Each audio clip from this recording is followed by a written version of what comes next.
What a calming performance. Now presenting Roba Marichia, which means ladies in a line. This is a Cambodian classical dance that embodies Khmer cultural elegance and gratitude.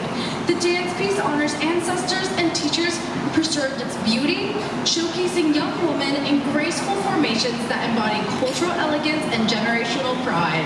With origins over 10,000 years ago, as a ritual bridge between gods and kings, Cambodian classical dance evolved to grace royal rituals and ceremonial performances.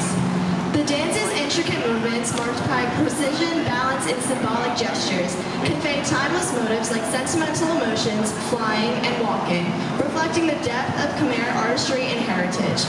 This graceful Cambodian dance is performed by the RSP Khmer Dance Group. Please give it up.